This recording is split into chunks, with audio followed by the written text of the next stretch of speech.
Ngayong Oktubre, ipapanalo ng pinakabagong GMA Afternoon Prime Series na Forever Young ang bawat hapon sa pamamagitan ng inspiring at pambihirang kwento ni Rambo na pagbibidahan ng award-winning child actor na si Ewan Miquel. Makakasama rito ni Ewan sina Michael De Mesa, Yula Valdez, Rafael Rosel, Nadine Samonte, Alfred Vargas, Althea Ablan, Princess Alia, Bryce Eusebio, James Blanco, Matt Lozano at Abdul Rahman. Alamin ang kwento ng Forever Young mula mismo kay Ewan Miquel dito sa Kapuso Insider.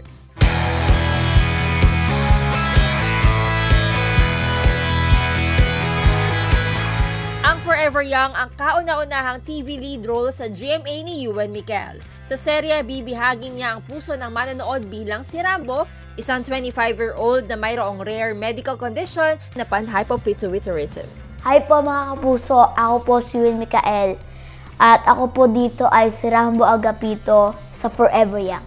Si Rambo po ay isang 25 years old na natrap sa katawan ng 10 years old dahil po sa kondisyon niya na panhypopituitarism kung saan doon naapektuhan ang paglaki niya. Talaga namang puno ng excitement si Ewan para sa kanyang pagbibidahang serye. It's amazing kasi bida ko yan.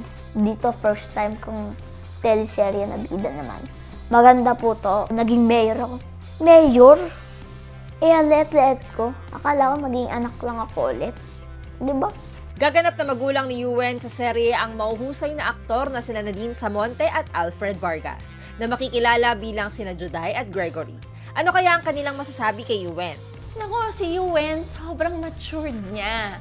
As in, siya na ang director namin, siya ang wardrobe namin, siya na lahat sa set.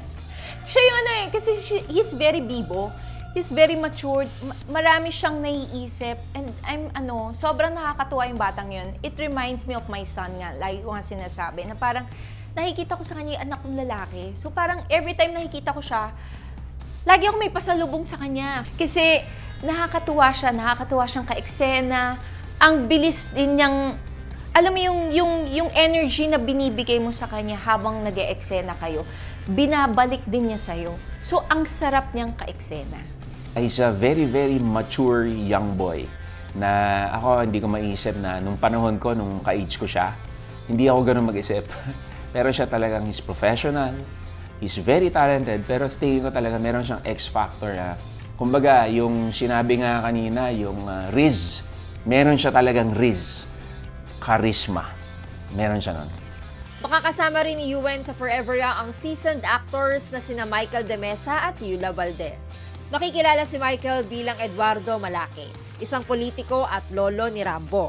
Habang mapapanood naman si Yula bilang Esmeralda Vergara, ang pangunahing kontrabida sa serye na isa ring politiko. I'm very, very happy na kasama ko siya. The boy works very, very hard and magaling, mahusay na artista, masarap ka-eksena. Na minsan nga nata-challenge din ako kasi sa sobrang galing niya ay kailangan kong pantayan. Hindi siya bata eh. Matanda na yung batang yan. Nagkukunwari lang siyang bata. Tingnan natin kung hanggang kailan niya mapupull off yung akala ninyo bata siya. Dahil hindi siya bata. Cute lang siya. Matalino yung batang yan. Kaya naniniwala ako na marami siyang napapanalunan na award. Magaling yung bata. Abangan niyo po ako kasi alam niyo naman po yung mga iba kong palabas. Tsaka yung movie. Lagi kong ginagalingan. Di ba Forever Young?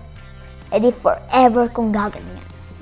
Abangan si Ewan Miquel sa kanyang first TV lead role na Forever Young simula October 21 sa GMA Afternoon Prime.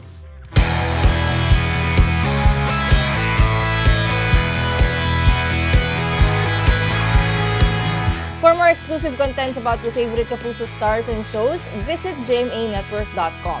Follow us on our social media pages.